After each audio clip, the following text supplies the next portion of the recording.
Ya, maaf tadi saya post ya teman-teman. Ternyata malah niatnya ke post malah jadi ke pencet stop karena bersihin ini apa? Layar di bawah. Jadi saya record lagi, gak apa-apa. Ini adalah part keduanya dan yang lebih mendalam lagi ya. Jadi teman-teman, ini karena saya udah ambil payung. Memang ini kondisi cuaca Jakarta emang lagi nggak menentu ya, jujur ya. Kadang kering, kadang panas, kadang hujan ya. Dan ini berdampak kepada vitalitas tubuh teman-teman, pada daya tahan tubuh gitu. Jadi kalau di kondisi cuaca kayak gini, memang minuman yang terbaik itu adalah minum Maudi Madu, produk dari mualaf HMC teman-teman. Harganya bersahabat, Rp40.000 saja untuk setengah kilo. Bisa Anda pesan lewat Shopee dan Tokopedia teman-teman. Makanya buruan beli sebelum produknya kehabisan. Ya teman-teman, kita lanjut lagi ya. Jadi memang anak itu bagaimana orang tuanya kan. Kalau orang tuanya ngedidik anak itu dengan benar gitu ya, ya insya Allah anak pun juga akan benar gitu loh. Tapi kalau orang tua ngedidik anaknya dengan nggak benar, ya anaknya pun juga akan nggak benar gitu loh. Ya nggak teman-teman? Jadi ketahuan yang sekarang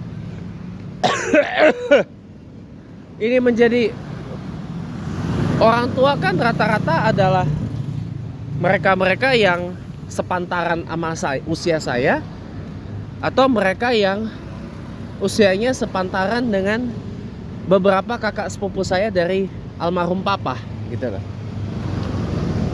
Yang jadi orang tua di zaman now ini gitu loh. Ya enggak? Iya. Rata-rata kelahiran 2000-an akhir atau kelahiran 2010-an lah paling tidak. Ya. Rata-rata kelahiran 2010-an lah intinya. Ya. Jadi apa ya? Kalau saya boleh sampaikan ya, memang ya saya tuh lihatnya ya generasi sekarang ini karena dalam tanda kutip ya dimanja sama yang namanya internet ya, apalagi ya orang tua juga ada peran. Apa perannya? Salah didik. Salah didiknya di mana, Pak? Terlalu dimanjain. Terlalu dimanjain anaknya. Anak-anaknya kelewat dimanja gitu. Kelewat dimanja karena seperti yang bentar. Bentar, Kak. Ya bentar ya. Jadi teman-teman, kalau saya ya orang tuanya juga terlalu ngemanjain anaknya karena sebagaimana yang tadi pagi saya sampaikan, ya banyak orang tua zaman sekarang ini yang menerapkan yang saya sebut sebagai revenge parenting.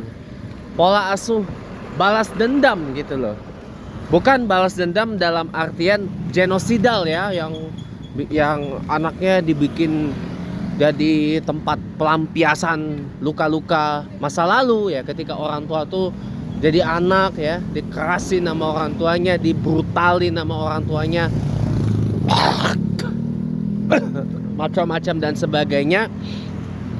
Itu namanya bukan revenge parent, itu namanya genocidal parenting. Pola asuh genosidal ya. Kalau ini tuh kayak dulu waktu para orang tua ini menjadi anak ya, diasuh oleh orang tuanya yang sekarang udah kakek nenek mungkin kalau masih hidup ya. Kalau sudah berpulang ke hadapan Allah, berpulang ke hadapan Tuhan ya itu apa ya.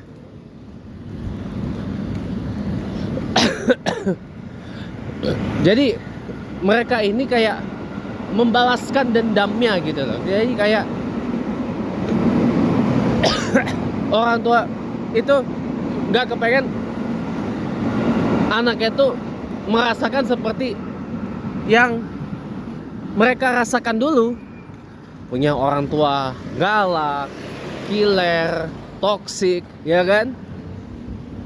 Ya orang tua yang keras gitu kan, yang keras, yang brutal, yang apa, killer gitu, toksik gitu kan. Mau ngedeketin aja susah gitu kan. Begitu teman-teman. Terus begitu dihadapkan di sekolah, temu lagi guru galak, guru killer, guru toksik, macam-macam. Jadi macam-macam. Jadi kayak orang tua itu nggak kepengen anak itu mereplikasi, mengulang lagi gitu loh apa yang dialami oleh orang tuanya dulu waktu masih jadi anak-anak. Gitu loh.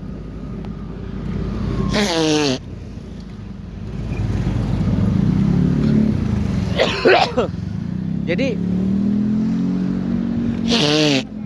buat saya kesimpulannya gini teman-teman. Akhirnya saya dapat satu kesimpulannya. Saya dibilang aneh sama anak-anak itu karena saya mereplikasi bagaimana guru-guru pada masa saya sekolah dulu. Ya, saya ambil untuk ngedidik anak-anak murid sekolah SD, SMP, SMA zaman sekarang.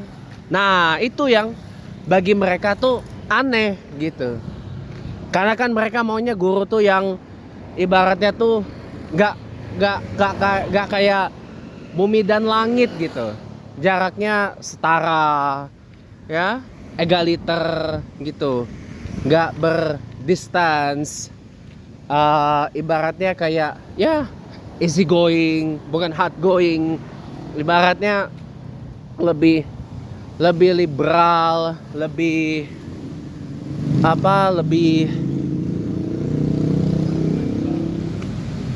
liberal, lebih ya gitulah teman-teman.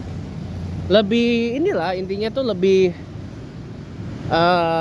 punya pendekatan yang katanya lebih bersahabat lah dibandingkan dengan para guru-guru di zaman saya sekolah dulu. Gak usah bandingin terlalu jauh. Zaman saya sekolah dulu aja, itu udah relevan ya. Makanya ketika saya mereplikasi ya guru di zaman saya sekolah kepada anak-anak zaman sekarang, dibilang aneh. Padahal mau guru zaman saya sekolah, zaman adik saya sekolah, zaman orang tua, bahkan zaman orang tua saya dulu masih sekolah malah, itu sama teman-teman, sama. Golden rules-nya sama, maksud tujuannya sama, visi misinya sama, cita-citanya sama, goalnya juga sama. Bedanya di mana?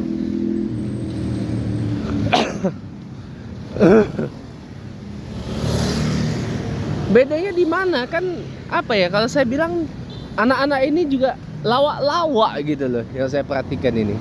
Lawak-lawak ya. Lawak-lawak gitu. Lawak, penuh lawak gitu loh. Maunya begini tapi gimana gitu. Saya paling nggak bisa teman-teman.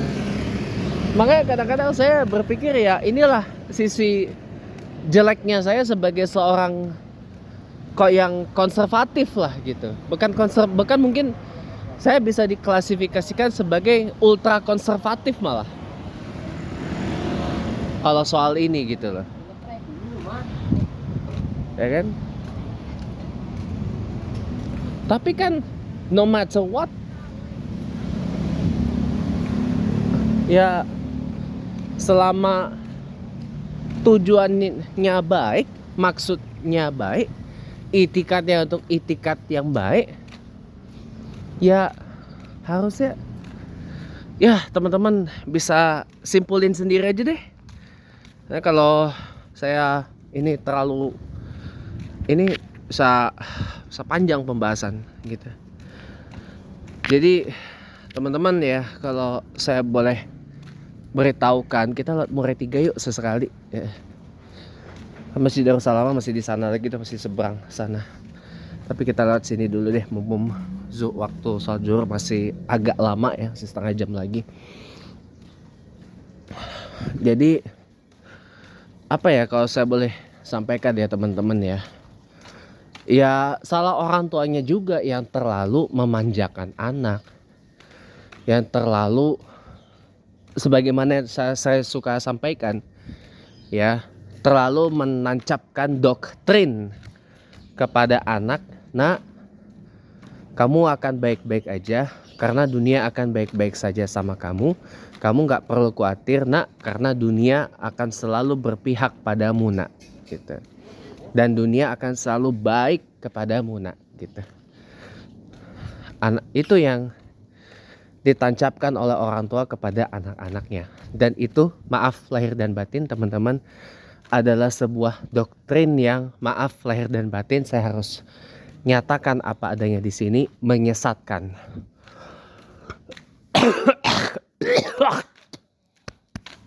Menyesatkan, dan juga doktrin tersebut adalah doktrin yang penuh dengan delusi teman-teman.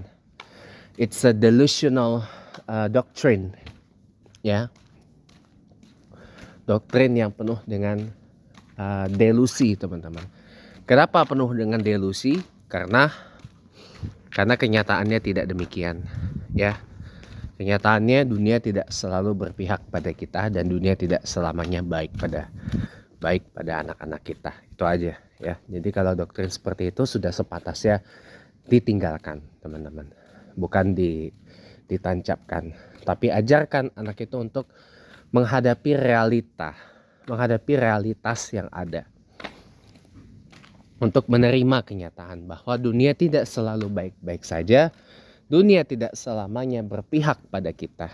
Dunia tidak selamanya berpihak pada anak-anak kita, tapi kita ajarkan bagaimana anak-anak kita menjadi pribadi yang kuat, pribadi yang tangguh, pribadi yang gagah, pribadi yang gigih, pribadi yang bersemangat, pribadi yang berkepribadian baja, pribadi yang bermental baja, pribadi yang berwatak baja, berkarakter kuat, berkepribadian kuat. Nah, itu lebih masuk akal untuk diajarkan ketimbang menancapkan doktrin yang menyesatkan seperti yang saya sebutkan tadi.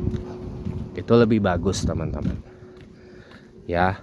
Itu yang harus menjadi bahan muhasabah kita dalam sebagai orang yang lebih tua dalam hal mendidik anak-anak atau adik-adik kita yang berusia lebih muda dari kita. Itu aja sih kalau saya mau bilang ya. Jadi teman-teman ya, kan karena ada kebijakan di sekolah nih, komite melibatkan orang tua. Nah, akibatnya orang tua tuh jadi terlalu cawe-cawe. Apalagi di sekolah swasta ya. Orang tua tuh jadi terlalu cawe-cawe di sekolahan. Datang langsung maki, saya menyaksikan sendiri teman-teman. Saya bilang dalam hati, kalau saya pasti akan bertanya, kalau bapak atau ibu nggak percaya sama ini sekolah, terus kenapa bapak sama ibu nyekolin anaknya di mari? Kami di sini punya aturan main, kami di sini punya standar sendiri, kami di sini punya SOP, kami di sini punya tatib yang wajib ditaati. Nanti saya kasih dasar hukumnya. Dasar hukumnya ada tuh di Perpres ya, Perpres apa PP, peraturan pemerintah. Saya agak lupa teman-teman, karena banyak banget turunan dari undang-undang Sisdiknas undang-undang sistem pendidikan nasional yang bentuknya tuh Perpres, peraturan presiden, PP, peraturan pemerintah, bahkan terakhir itu Permendikbudristek ya. Zamannya Pak Nadiem tuh, jabat Menteri Pendidikan dan Dayaan Riset dan Teknologi ya. Banyak turunan-turunan dari Undang-Undang Sisdiknas dalam bentuk Perpres, dalam bentuk PP, dalam bentuk Permen, peraturan menteri. Saya kasih dasar hukumnya. Saya kasih dasar hukumnya kenapa sekolah begini gitu. Menerapkan hal yang demikian gitu, teman-teman. Saya pasti kasih dasar hukumnya supaya kita kalau bicara, kita kalau berhujah ada datanya gitu. Saya pasti akan bertanya, Bapak atau Ibu ya, kalau memang masih campur tangan cawe-cawe terhadap anak di sekolah, kenapa Bapak atau Ibu ya, saya bilang, menyekolahkan anaknya di tempat kami, sementara kami punya aturan sendiri, punya tata tertib sendiri, punya punya SOP sendiri, punya petunjuk sendiri, punya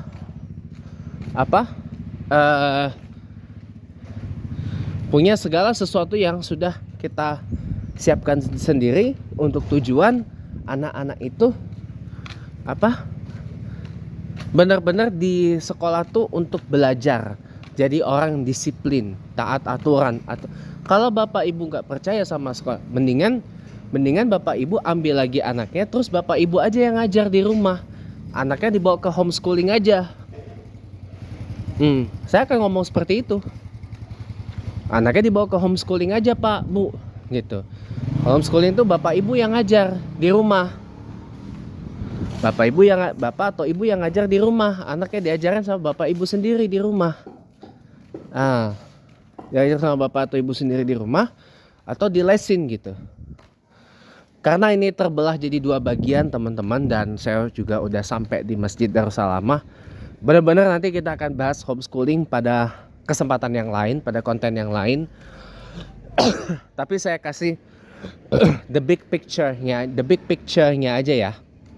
Saya kasih garis besarnya aja tentang homeschooling ya. Jadi homeschooling itu identik dengan ya anak itu diajar di rumah, belajar di rumah ya. Tapi bukan diajar sama guru. Pertama bisa aja panggil guru atau bisa aja bisa aja dipanggil guru, tapi biasanya identiknya orang tuanya yang ngajar sendiri anaknya itu di rumah. Anak diajar sendiri sama orang tua di rumah gitu. Anak diajar sama orang tuanya di rumah atau panggil guru ke rumah dari jam berapa sampai jam berapa gitu, sekolah di rumah gitu. Atau biasanya ada tuh tempatnya kayak semacam tempat course atau kursus gitu, atau tempat les gitu kalau homeschooling itu ya. Kalau homeschooling itu biasanya ada tempat course-nya atau tempat lesnya gitu ya, semacam itulah teman-teman ya. Itu nanti pembahasan yang lebih detail di waktu yang lain. Sampai ketemu lagi di konten kita berikutnya.